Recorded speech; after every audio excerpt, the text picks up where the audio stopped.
Welcome to today's webinar, Cyber Defence, the Current State of National and International Cooperation. We still have a couple of people joining, so we're just going to give it another minute before we kick off.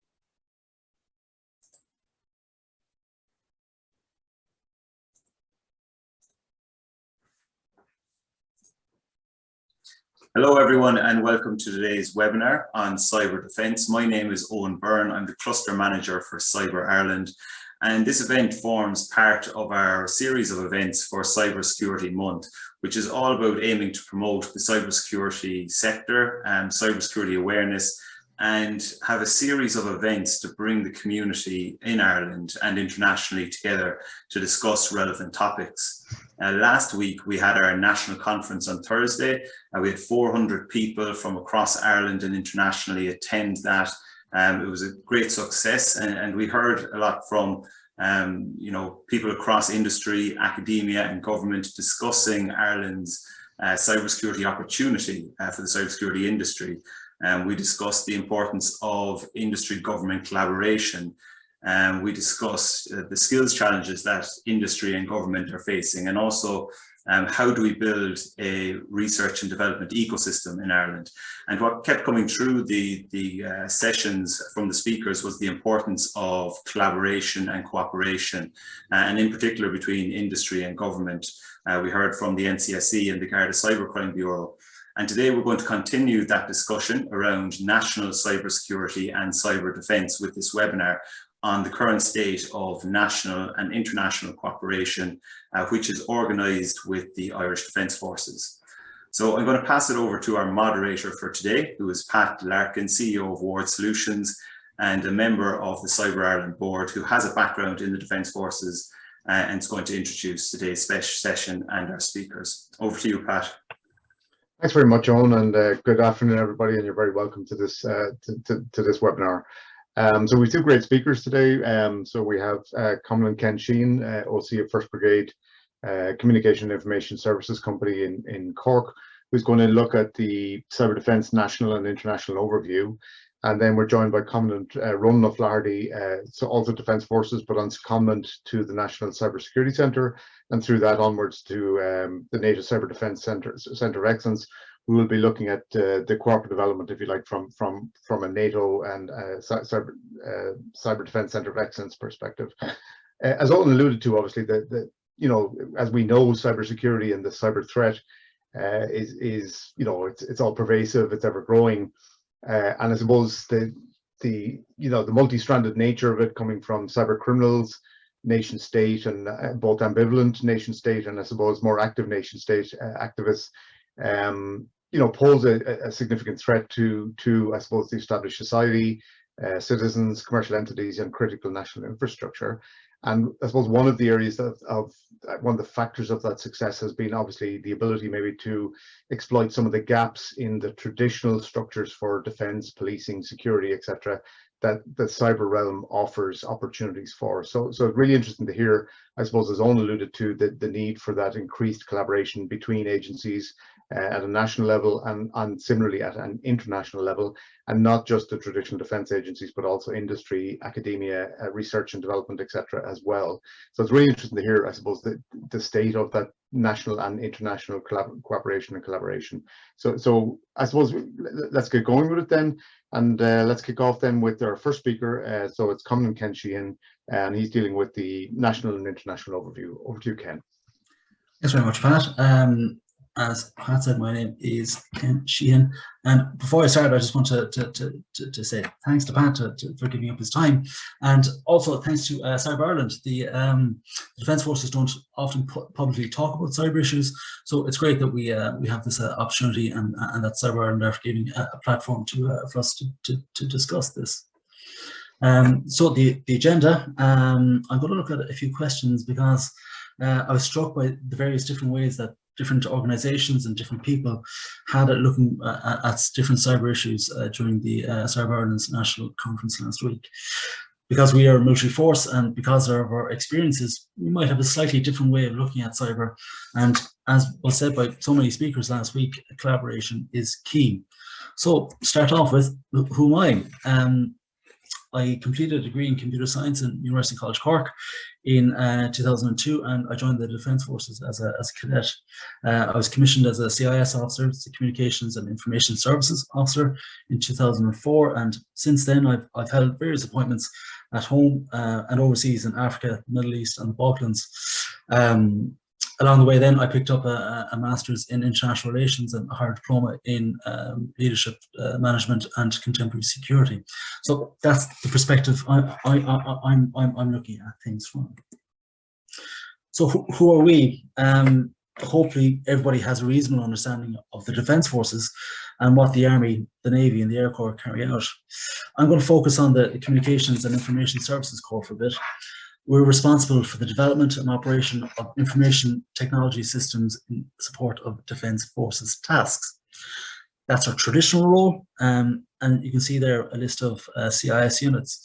I'm the Officer Commanding of one Brigade CIS company, and I'm also the Brigade Senior Staff Officer for Communications.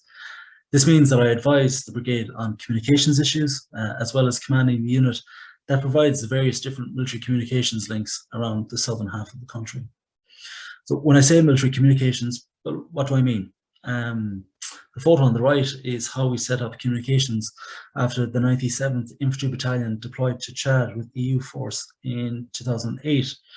We deployed to an isolated site next to an airfield, and within a short time, we have HF, or high frequency links. They're for long range communications, both back to Ireland and in country. We have VHF, very high frequency links for our short communications, radio communications within the country. And you can see there we also had two different satellites. One was back to the NDN, which is the National Defence Network. The other one then was an internet for internet connection. These all fed information into our communication center, which is the container in the center of the photograph. And then from there, we fed information into our operations command and control container. So that's where all the decisions were made. So traditionally, that's what the CIS Corps was interested in. So that's our traditional role. Around 15 years ago, we started getting interested in cyber as a domain, as another area operations were carried out, rather than just a place where communications were passed. And when I say we in this context, I mean militaries worldwide, rather than just the Defence Forces. I think that two events drove this interest, Stuxnet and what happened in Estonia in 2007. So the 2007 Estonian cyber attack showed militaries how vulnerable our societies, governments and economies can be.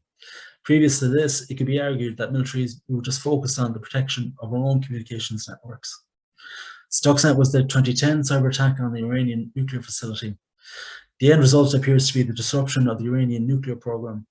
This is very interesting for militaries because what was the kinetic equivalent that would have caused the same outcome? The offensive potential for targeted attacks in the cyber domain with a reduced risk of harming civilians is appealing. Because of the newness of the cyber domain, there's still a difficulty in some quarters about understanding it. There is a temptation to try and make comparisons with concepts that are well understood, such as Cold War politics and nuclear deterrence. It could be argued that an appropriate comparison with the past goes further back, and the way that we should look at cyber competition on the global stage is the concept of the Maginot Line as opposed to maneuver warfare. The Maginot Line, or the build a wall approach to cyber defense, prioritize the building up of network defenses with the intention of reducing successful attacks. A reduced number of successful attacks means a reduction in the economic and diplomatic fallout from cyber operations launched in retaliation. On the other hand, the maneuvers approach favors the use of offensive cyber operations to attack an adversary's center of gravity and to act as a deterrent. In Ireland, our change in understanding of the cyber domain as a separate domain was reflected in the 2015 White Paper on Defence. This talked about the Defence Forces' focus being on the defence of our own networks And if resources allow, in case of emergency, we would support the Department of Communications, who are the lead response department for cybersecurity. Following this, the Computer Incident Response Team was set up in Defence Forces Headquarters, a CIS company. And if you want to find out about a bit more about their work, I really recommend the Defence Forces podcast episode that spoke to Captain Steve Keane about cyber issues. So, who are we working with? Cyber is a different skill set, so how are we getting ourselves educated and trained? Some of us have undertaken courses in the NATO CCDCOE, which is the Cooperative Cyber Defence Centre of Excellence, which Rónán will talk in a bit more detail about in a minute. I completed the Law of Cyber Operations course this year, which was excellent. We also take part in Exercise Cyber Coalition, which is also run by the NATO CCDCOE, and we're currently preparing for the next exercise. A lot of us have completed or are completing the Masters of Science in Forensic Computing and Cybercrime Investigation in University College Dublin. And then in October of last year, the Defence Forces became a member of Cyber Ireland, and this is a really important relationship for us. The National Cybersecurity Centre are an organisation that we have a really good relationship with. These relationships, our preparations, and our focus on getting the job done, I think was really evident during the recent response to the HSE cyber attack. Following a request from the HSE from the 26th of May until the 8th of July, every CIS unit provided soldiers, sailors, or aircrew to assist in the recovery operation. This included reserve soldiers, particularly from 2 Brigade CIS company. We view ourselves as the national insurance policy, and it's great that we were able to help the HSE while ongoing support operations to the HSE were also ongoing, such as swabbing, test and tracing, patient transfer, and vaccination programs. I'm obviously not going to say too much about the HSE attack, but for our part, my unit, 1 Brigade CIS Company, carried out a joint operation with the Naval Service Comms Division to assist the HSE across a number of locations in Cork. The first location we deployed to was Cork University Hospital, and our ability to go there at short notice to the hospital where my children were born and help get through a significant amount of devices side by side by the HSE and their IT consultants was a career highlight. One of the other locations we went to was Fermoy, you can see there on the photograph to the right, where my wife works as a nurse. So what are the trends internationally?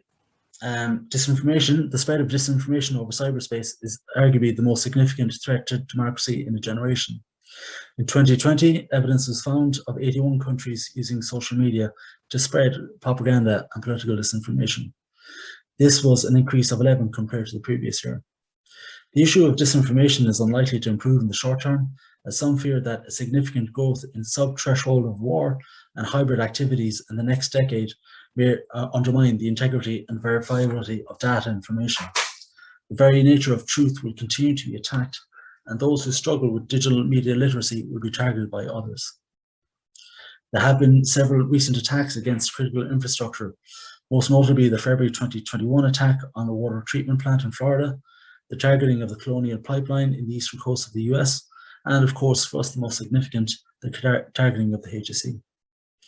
A number of different studies showed a marked increase in the malicious cyber activity, with one finding a 660% surge in phishing attacks between 2019 and 2020.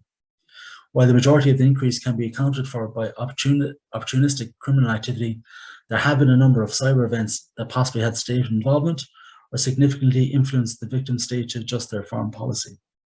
One study found that there was an average of over 120 cyber attacks publicly attributed to states in 2020.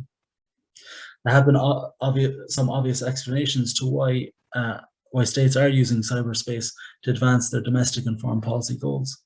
The most obvious is the low cost of entry. For minimal investment, cyber operations can have a real impact. As well as this, the chances of being held accountable are minimal.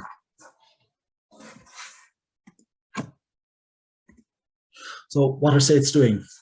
A 2018 study of European states' cyber strategies found that nearly all governments use a networked security approach, and that military forces are assigned a central role. For example, the UK's National Cyber Force combines defence and intelligence personnel to carry out cyber operations in a legal, ethical and proportionate way. The 2016 elections heralded significant changes in the way the US approached the cyber defense of their democratic systems. Chris Krebs, the former chief of the US Cybersecurity and Infrastructure Security Agency, or CISA, described the 2020 US elections as the single best coordinated event in cybersecurity history. US Cyber Command deployed troops to Ukraine and other countries near Russia to find out potential target sets. These were identified as voter registration databases and election night reporting systems. CISA then hardened these systems in the US. So what are international organizations doing? In understanding the current situation, an understanding of recent developments in cyber diplomacy is required. There have been continuous attempts to introduce and reinforce cyber norms to try and ensure a bit more stability to the wild west of the cyber domain. The Budapest Convention on Cybercrime in 2001 was the first successful attempt to build state-level consensus around the placing of restrictions in the cyber domain. Since then, multinational corporations have joined states, NGOs, and international organizations in promoting cyber norms where there is an agreed code of behavior in the cyber domain.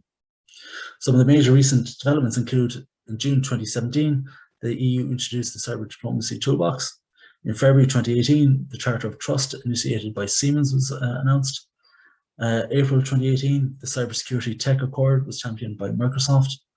November 2018, the Paris Call for Trust and Security in Cyberspace was announced by the French government.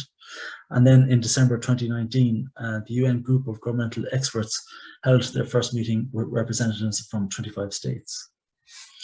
In 2020, COVID-19 turbocharged the cyber domain's impact on international relations, and as it started to touch the lives of more and more people. There was a flurry of multilateral initiatives in response. In June 2020, the Cyber Peace Institute launched the Cyber for Healthcare program to assist healthcare professionals analyze attacks and advance policies to protect the sector. In August 2020, the EU Strategic Compass was initiated, which intends to deepen the strategic culture in the cyber domain and remove any duplication of capabilities and mandates. December 2020, the EU announced its cybersecurity strategy. And in March 2021, the UN Open-Ended Working Group unexpectedly gained consensus from member states for its report on cyber norms. This agreement affirms the authority of international law in cyberspace and the set of norms for responsible behaviour that were adopted as voluntary standards in 2015. June 2021 saw 4 significant advances at the intersection of cyber and international relations.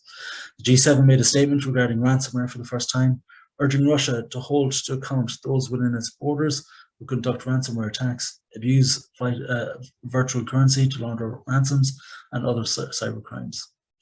NATO agreed to a new cybersecurity strategy that will bolster its collective defence in case of a cyber attack of significance on a member.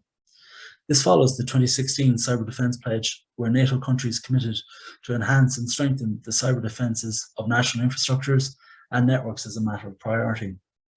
More recently, NATO called for its members to adopt a 0.2% of GDP defence spending pledge to adequately fund cyber defence for the alliance. US and Russian presidents announced cyber consultations after a summit in Geneva. President Biden gave President Putin a list of 16 critical infrastructures that would trigger a US response if targeted. And then the EU announced the Joint Cyber Unit to respond to cyber attacks. So what does the future hold? As states hopefully cooperate more and more on cyber issues on a strategic level, there will be challenges ahead as this trickles down and cooperation improves at lower levels. The vulnerabilities of healthcare facilities have been made very apparent during the pandemic, and the lessons learned could be applied to peace support operations. Many UN peace support operations have a protection of civilian mandate to protect or respond to threats of physical violence against civilians. This policy, written in 2019, does not deal with cyber issues directly, but it's difficult to see how they cannot be incorporated in future developments. A possible first step could be for peacekeepers to support cyber defense of healthcare facilities against attack. This could be a reasonably uncontroversial way to improve the situation. In the more immediate future, the Commission on Defence Forces will make their recommendations to government shortly. We're not sure what these recommendations will be, and obviously we're interested to see what it means for our cyber capability. But the only certain thing is change. In conclusion, there's not a silver bullet solution to the issues that have been brought to the fore since the beginning of 2020. There are going to be technical, diplomatic, and political improvements that will develop over the next number of years. The only certainty that process will not be linear. There will be setbacks and challenges will remain. But hopefully, the real-life consequences of cyber events related to COVID-19 appears to have accelerated states' willingness to cooperate setting cyber norms. Cyber is a complex issue that is changing quickly and has the potential to negatively impact on our government, our military, and our society. It's not solely a technical issue, and it requires a multidisciplinary response. I'll hand it back over to Pat now. Thanks very much, Ken, and easily known you're a military man, right on time. Maybe an opportunity for just one or two quick questions. So a couple of attendees have asked a question. Is there a definition of cyber defense as a term in Republic of Ireland legislation? Not that I've seen. So it's there's various different definitions that I've seen. I suppose the one that I would be most familiar with was the one from the European Union that was in a paper to the European Parliament, and it talks about a bit more comprehensive, just steps taken to defend networks, and it stopped at that. Now, different organizations have different understanding of what defense is. So is it defense solely defense, or does it also incorporate some offensive capability? Well, that leads very nicely, Ken, to the next question, which is, do we see any difference between cybersecurity and cyber defense? I think cyber defense is probably a subset of cybersecurity, and I suppose traditionally that we would talk about the defense as a as possibly including some offensive capabilities as well, and obviously that's not specific to the defense forces, but it's just overall what way different countries and different organizations are looking at it. Great. Okay. Look, maybe we get on to the next speaker now. So the next speaker up is Commandant Rónán of Flaherty, who's a researcher at NATO Cyber Defense Centre of Excellence. And I suppose an interesting question maybe for attendees today, I suppose, is what is an Irish member of the Defence Forces doing working in NATO? It might be a bad place to start. To you, Rónán. Sure, thanks very much. Yeah, some excellent questions there from the audience. And let me begin with the most famous question ever. Can you hear me okay? Yes. Perfect. Cool. Do you want me to take that question now or at the end? If you could take it now, yeah, it might be good, just as a well, I'll explain in the introduction, and if it's not addressed properly, I'll come back to it, if that's okay. Great, yeah. Thank you. And you can see my screen okay?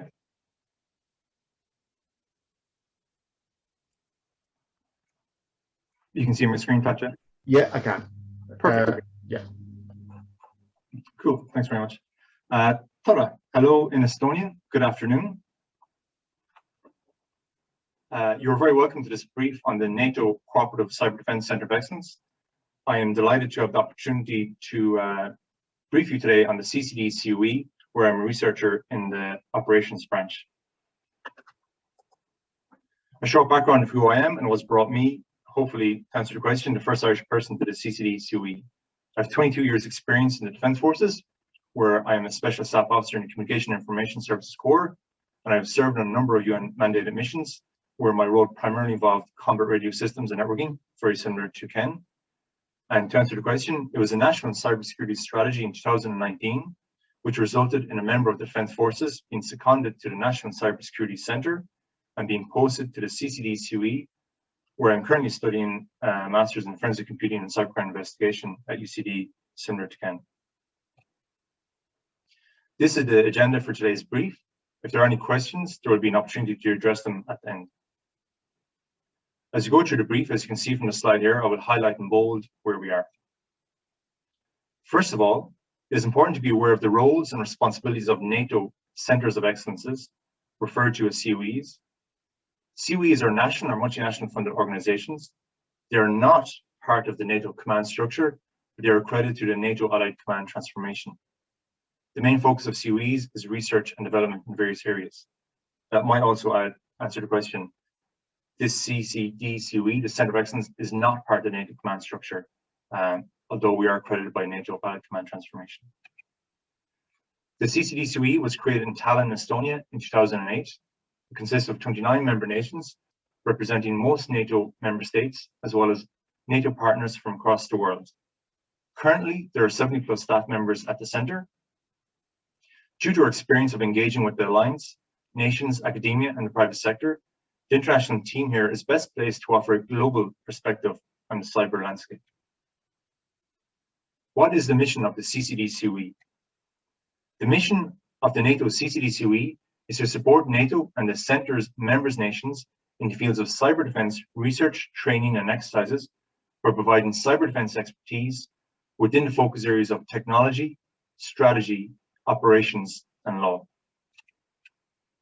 I will break down the Centre's mission to various parts to hopefully explain better what work we do out here. And the first part is support NATO and the Centre's members nations. As can be seen here, the CCD COE is composed of various nations. Nations which are members of the alliance are sponsoring nations, while partner nations are contributing participants. This gives the Centre a truly global perspective with a mix of geographical, cultural, and societal inputs and perspectives. The nations just faded slightly are nations that are in the process of joining the Centre. You can see the structure of the Centre here in this slide. The steering committee provides guidance, oversight, and decisions regarding policies and operations of the CCD COE by approving the annual programme of work. The director has always been Estonian and rotates between military and civilian, with a German chief of staff. The mix of personnel is approximately 50-50, military and civilian. Partnership is key to delivering the support. The Centre actively searches for cooperation partners from academia, industry, military, government, and other research organizations. Back to the mission. The next element is cyber defense research, training, and exercises. These are the three main pillars of the Centre. I'll expand on these core activities in a moment and how they interact with our 4 focus areas. The final part of the mission is the focus areas of technology, strategy, operations, and law. These main focus areas of the Centre, along with the 3 main pillars of research, training, and exercises, are closely connected. The research giving input for training courses and exercises, which allow us to test out and practice new theories and practical tools, and then develop future research topics. Next on the agenda, I'll explain a bit more about these 4 focus areas, or branches, that we call them here, and the research, training, and exercises conducted across them. CCD COE conducts applied research in the field of cyber technology and on the strategic impact of cyberspace on national and international militaries, security policies in general, and the armed forces in particular, as well as on planning and conducting the full spectrum of cyber operations. The Centre has also established a solid background in international law and cyber norms development studies. Projects are created upon receiving a request for support from member nations or NATO institutions, while some projects indeed are initiated by experts working at the Centre. Some examples of current research projects are developing a 5G testbed infrastructure that can be used to identify and test security vulnerabilities in 5G networks, research on possible capabilities and limitations of integrating artificial intelligence into incident response systems. Cyber considerations of military mobility is a recently published paper, and updating the existing Cyber Commander's Handbook, tailoring to the needs of the commander and the planning staff is an ongoing project.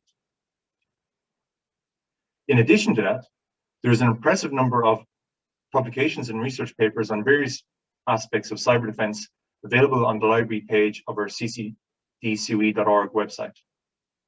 In particular, the Cyber Law Toolkit is a resource for those working on international law and cyber operations. It features 19 scenarios with overviews of publicly known cyber incidents. The Centre promotes continuous learning in cybersecurity with training courses based on our latest research and cyber defense exercises. To best meet the training requirements of our allies, partners in NATO, we provide courses in different formats and locations, covering a broad range of topics in the technical, legal, strategic, and operational cybersecurity areas. Our strategic and operational level courses, as well as the international law course, are dedicated to a specific audience, whether executives from government or military, leaders and decision makers, or operational planners and legal advisors. At the strategic level, the executive cyber seminar is designed for senior level staff, primarily in NATO and defense, who are new into a post or for whom cyberspace is a new area of responsibility. Regarding operational level training, there are 3 courses in the portfolio. Integrating cyber considerations into operational planning provides operation planners with the necessary knowledge to incorporate cyberspace operations in military planning. The operational cyber threat intelligence course connects the technical level with the operational level that is responsible for planning cyber activity. And the critical information infrastructure protection course is intended for mid-level managers responsible for the protection of critical information infrastructure. In the legal training area, the International Law of Cyber Operations course provides a practice-oriented study of the international law applicable to cyber operations involving states. I believe Ken has recently completed that course. In the area of technical training, the Centre conducts courses for a limited and restricted audience with hands-on and practical lessons. The course portfolio is changing from time to time, and because of the time limitations, I won't tell you the details about each course. The courses shown here reflect the research areas in the technical branch, and some of them are connected with exercises conducted by the Centre, Lock Shields and Cross Swords. In order to help the preparation of the students, the Centre developed e-learning materials for these courses. There are a number of e-learning materials which support these technical courses. These are available through the NATO e-learning website, and some of them indeed are prerequisites for the operational and law courses. CCD-COE carries out exercises that are unique in the field of cyber and contributes to most of the major NATO exercises, as well as other national and international initiatives on request. CCD-COE has developed and organized a technical cyber defense exercise, Lock Shields, the largest competitive cyber defense exercise. And to train Red Team experts, the Centre has developed exercise Cross Swords. The Centre is a contributor to NATO Cyber Coalition, writing scenarios and injects for technical, strategic, and legal storylines. The Centre also supports other NATO military operation exercises with cyber scenario injects. CCD-COE also supports EU and international exercises, providing trainers, advisors, and mentors to assist with the planning and conduct of such exercises. A recent example is the EU exercise Cyber Phalanx in Lisbon, Portugal, and exercise Viking 22, which will take place next year and is organized by the Swedish Armed Forces. Lock Shields and Cross Swords are the 2 cyber exercises organized and conducted by the Centre.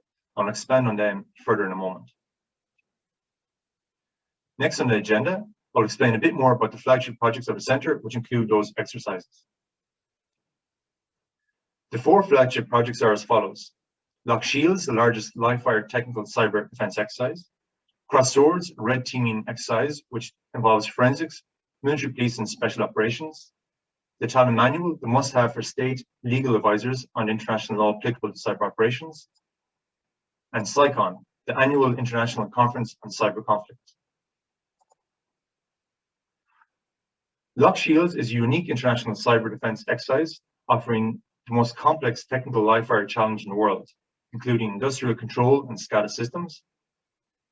This annual exercise enables cybersecurity experts to enhance their skills in defending national IT systems and critical infrastructure under real-time attacks.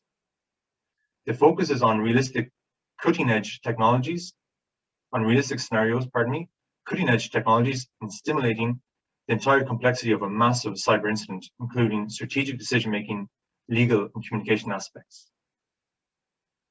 It is a red versus blue team exercise, where the blue team takes on the role of national cyber rapid reaction teams that are deployed to assist a fictional country handling a large-scale cyber incident.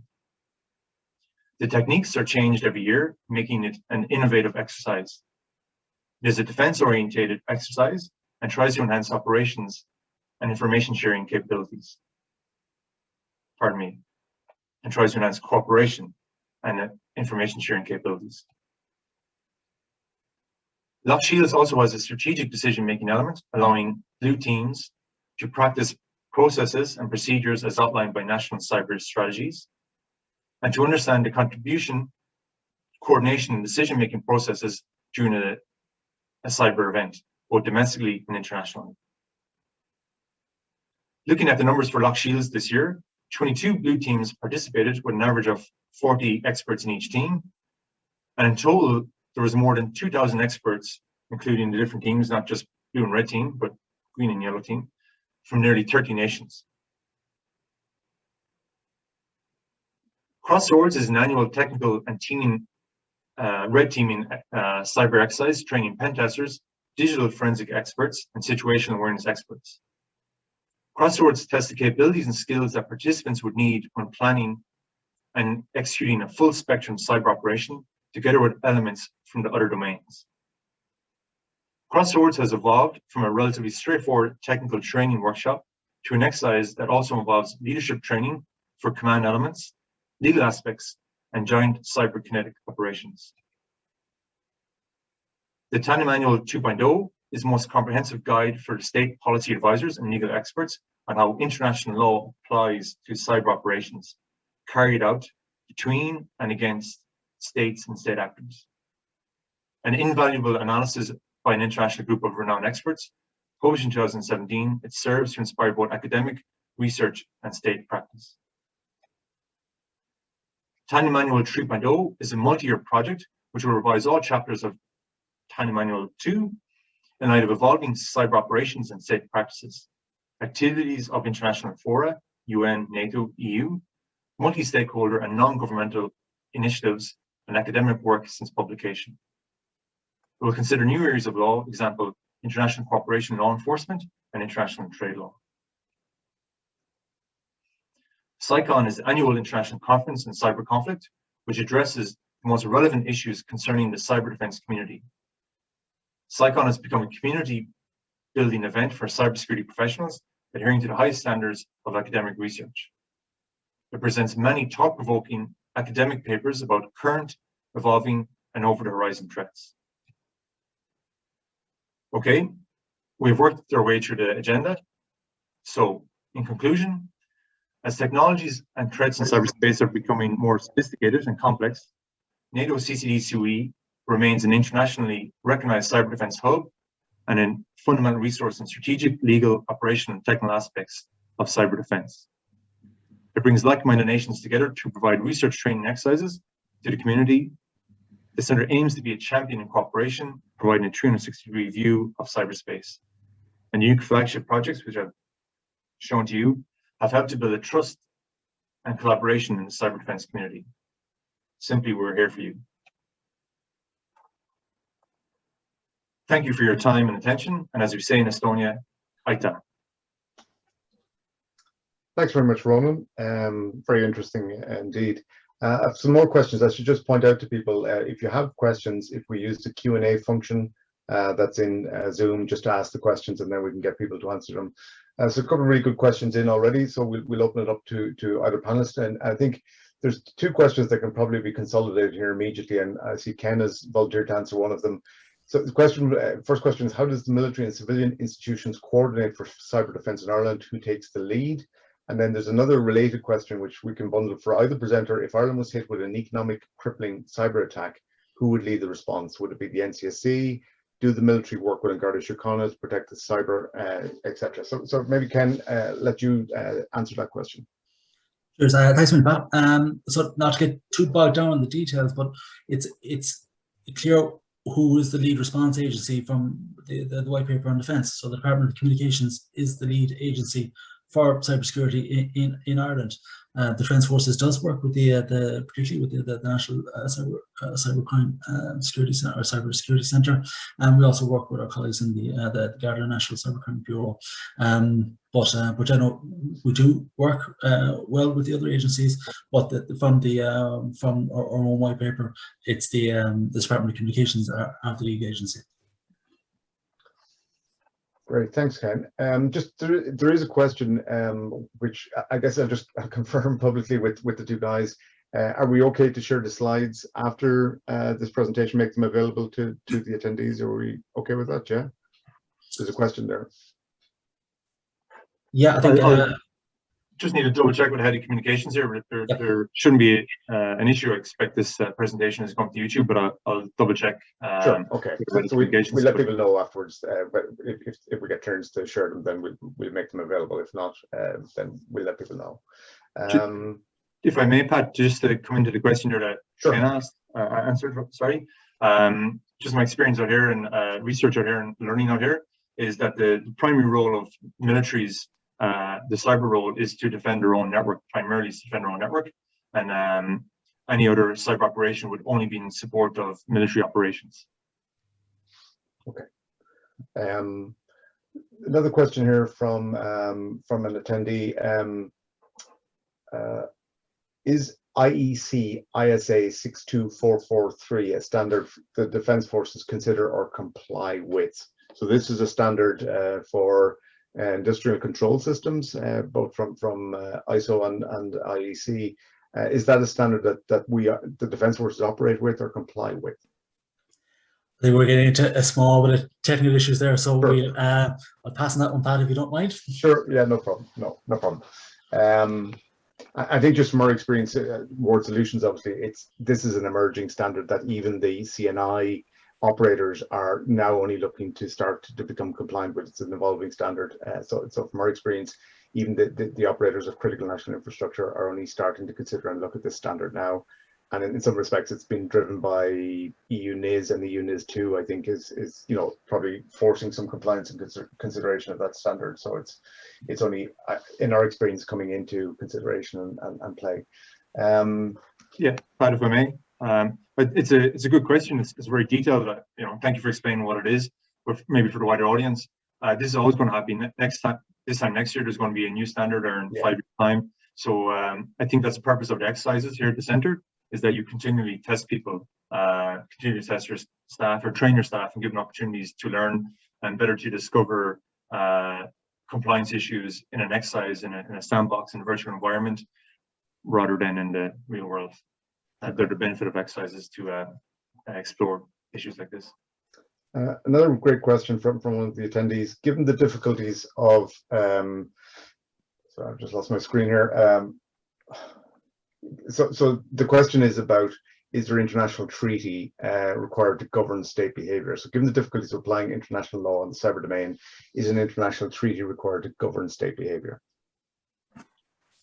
In an ideal world, I think it'd be fantastic if you could just bundle it all up into one treaty that covers everything. I don't think that's going to happen, because there's so many competing different interests. It's not like our other domains where we know exactly what the land domain is, we know what the sea domain is, military's role within those domains. But cyber is different, and you have so many competing interests there. As my own personal view, I don't think that it would be possible to get overarching agreement on one single treaty. I think the best we can hope for is cyber norms. That states agree to a set of norms that they abide by. But and it's a personal view, I can't see an overarching treaty.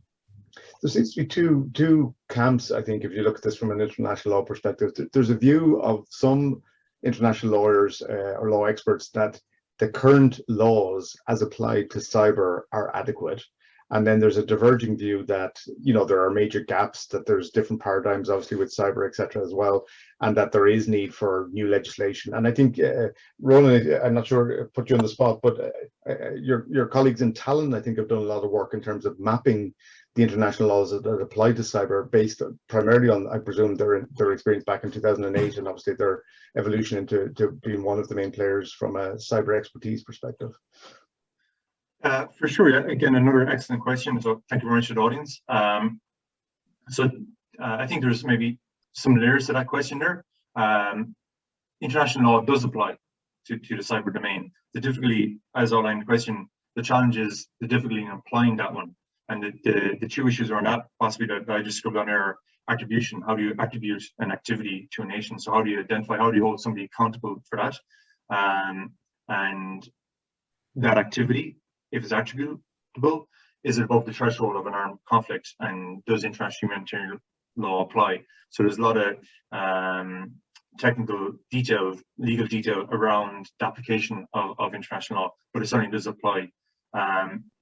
With respect to a treaty, then, to have some consensus about it, the UN do have the group of governmental experts and open-ended working group discussing these matters, trying to formulate a treaty or agreed norms or agreed behavior. So there at the international level, there is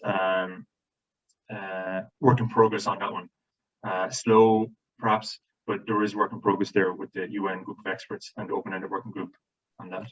Okay. But yes, to your comment, Pat, the Tandem Manual has given us a framework for that one. But as Ken will know from his course there, that's not binding. It's not binding any nations. It's just a framework, even to realize that international law does apply to the cyber domain. Okay, great. I suppose a more general question, just based on both your presentations, and I'll ask it in a kind of an open way, if you like. You know, are there limitations for neutral or non-aligned countries in any way in terms of the effectiveness or depth of collaboration that it might exist versus, say, allies? You know, somebody that's in some sort of an alliance, whether it's a military alliance or you know, a political alliance. So are there limitations, do you think, for neutral or non-aligned countries in terms of the depth and effectiveness of collaboration versus, I suppose, or countries that maybe are more tightly bound by alliances or by some sort of treaty? Sure, yeah. So most cooperation is about information sharing, regardless of neutrality. Whether you're neutral or part of an alliance or a treaty, it's about the cooperation is about information sharing, and even a perceived adversarial nation, they will, as per attribution, they will possibly deny any knowledge of that one and blame a criminal group, and even then they're happy to share information about it. So neutrality is certainly pops up again and again with the Defence Forces and Ireland, but I don't think that should prevent us in any way from contributing and collaborating, cooperating as best we can in regards to information sharing, and that's the primary collaboration that takes place in this field, is about information sharing. Okay, great, thanks. If I can throw my 2 cents, I suppose if you look at NATO and the direction of travel with NATO, and their efforts to designate 0.2% of GDP spend on cyber defence, there are obviously going to be opportunities for NATO countries in better cooperation. I think Ireland is cooperating, but there's also opportunities for us then as well as a non-aligned country to be viewed as an honest broker. It's something that we've traded on our reputation in the past for peacekeeping and peace enforcing operations, and it could be something that we could use going into the future in the cyber domain as well. Yeah, that's a really good point, Ken. I mean, with our Cyber Ireland hat on, from I suppose the economic perspective, we're looking and saying, you know, what's our unique selling point from an Irish perspective, and we're saying, well, look, if you've organizations coming to Ireland, like there are, and Ireland's been very successful in attracting FDI and raising indigenous businesses. I think the conference last week was surprised us all in terms of the economic study of saying there's over 480 companies participating or you know, performing some aspect of cyber development or cyber activity here. One of the USPs, potentially back to that neutrality, is that there is no malign or nation state influence in terms of product development and service development here. There's no surveillance, none of that. So that, I suppose, there is a very pure form of cyber product and cyber development here that may be untainted because of our neutrality, if you like, that there's no nation state agenda to put backdoors into technology or anything like that. So that's a similar opportunity, I guess, on the economic side, no more than on the geopolitical side as well. I suppose following on, and again, it's a more open question rather than looking specifically at Ireland. there's a trend, obviously. I suppose we've reached a tipping point, and that was certainly a sense from the conference, particularly the Cyber Threat Alliance piece of the conference last week.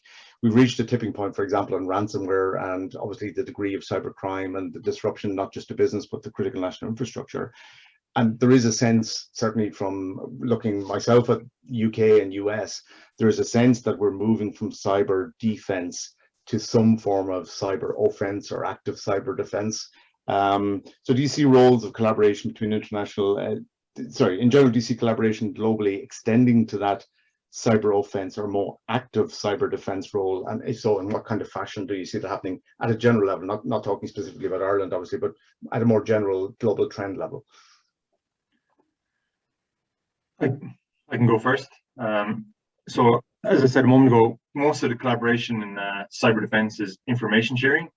But any sort of activity, so information sharing, collaboration takes place, but any activity remains a national prerogative, and very few, if any, combined activities, unlike other domains, take place.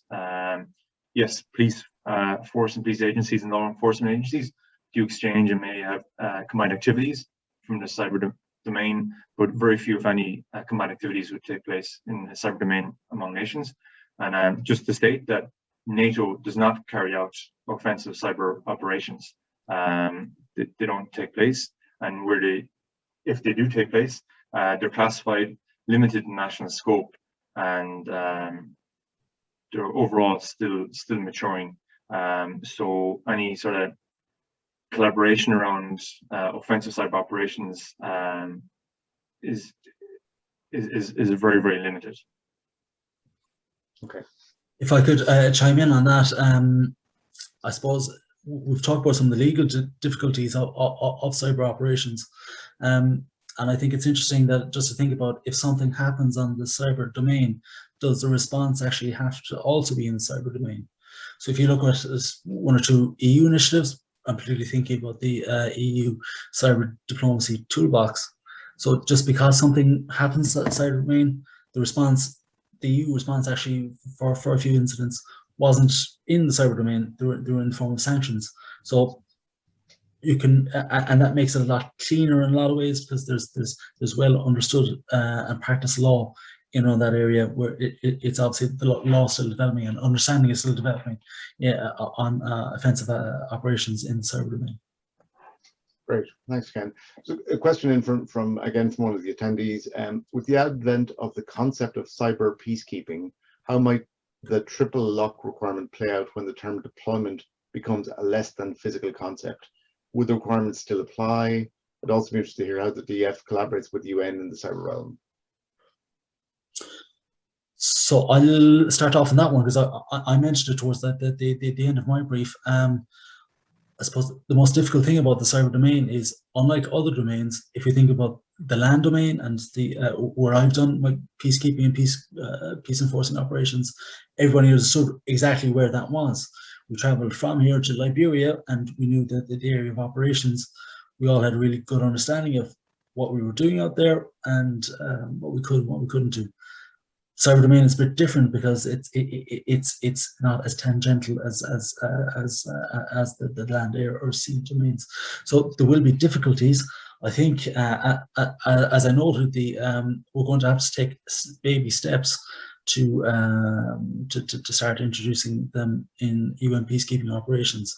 And as I said, I think an obvious place to start with is just, if you look at healthcare facilities in some of our area of operations that we do operate in, could we assist in the hardening of their cyber defenses of the likes of hospitals, schools, that kind of stuff. So I think it'll be baby steps like that we might see some progress in, rather than any large scale changes in the short term. Well, I presume everybody understands the triple lock requirement. All our audience does there, but for Irish troops to fly overseas, it needs to be a UN mandated mission approved by the Dáil government and UN mandate. So, to the question, if that happens, it's a possibly a crisis response situation, but certainly a peace support operation, and it's a comprehensive approach that's deployed there. Both Ken and I served in Liberia, where elections took place. So it wasn't just about a military force there. It was a whole comprehensive approach by the United Nations taking place. It was a failed state at the time. And, all that applies there. So it's not just about one cyber operation taking place to deliver peace. Not that question alluded to that. But can cyber effects, that is the nature of cyberspace, yes. Cyber effects can take place almost instantaneously in another part geographically from where the button was pushed. That is a characteristic of the domain, certainly, yes. But I don't think the nature of the triple lock system, or the simple fact that it would be under United Nations mandate, would change. Okay, great. Question slightly left of field, but it comes back to, I suppose, a different form of collaboration. So last week we heard, and we're consistently hearing, obviously, the commercial sector has really poor gender diversity, in particular in terms of participation of female in the cyber workspace and cyber leadership, etc., and all sorts of attempts and goals to try and improve that. And that impedes staffing, it impedes alternative views and approaches to solving the security problems, etc. Is this a problem for the defence sector and the collaboration opportunity? And how do you see that sector and the international collaboration can perhaps try and resolve or solve this, or what sort of initiatives are going on in that sector to try and improve gender diversity? I'll start off on this one. It absolutely is a problem for us. So during the conference last week, one of the speakers said that approximately 25% of the workforce in cyber are female. We can only dream of those figures. At the moment, the Irish Defence Forces is 93% male. So this is an issue, and this is a problem for us. What way can we solve this? It's going to take time and resources. We can see that the UN are trying to assist it by having a goal of 15% of female peacekeepers deployed by 2025. I think the year is. So I think we have to look at other countries and what's worked and what hasn't worked. And I think that unless we have some fairly robust targets, we're going to continue to struggle.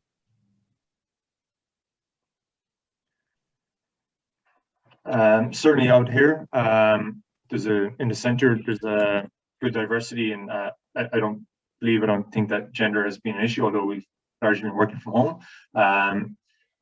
It's not an issue, and it's all about competency. So a level playing field, open opportunities, and it's about competency in your particular different focus areas. And so in that sense, I think there's an incredible opportunity for diversity and inclusivity. Good. Okay, we're just on the hour, so I think, and there's no more questions from the audience. So I suppose at this stage it's just to thank the two speakers, Ken and Rónán, for their insights. I think it's been really interesting to get an appreciation of both the national and particularly the international collaboration and cooperation opportunity, and good insight into the emerging legal frameworks and the emerging practice and operations as well. So I'd like to thank both speakers for their content and their contribution. And I'd like to thank the attendees for their excellent questions. I think it's very, very engaged questioning from good understanding of the problems and challenges in the area. And just literally on the 1 hour, just hand back to Owen to wrap up.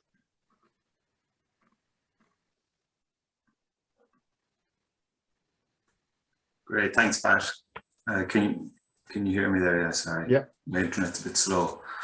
So thanks very much to Pat and both of our speakers for joining us today. My takeaways from it was that we're seeing the increasing numbers of cyber attacks, the disinformation, the attacks on critical national infrastructure, government, industry, which all has an impact on our society. And I think previously there was a perception, possibly in Ireland, that we were too small to be targeted by these cyber attacks, that cyber crime wasn't a major issue for businesses around the country, and that because we're a neutral country, we wouldn't be a target. But I think we've seen that perception has changed over the past 12 months, and it's not the case anymore. And the reality is that Ireland is a target for cyber criminals, that it's having an impact on government agencies, the healthcare sector, industry, and by knock-on effect on the everyday person on the street. and that the potential there that Ireland could be seen as a soft touch. And I think there's a real need for coordination at a national level between government, industry and academia to address that.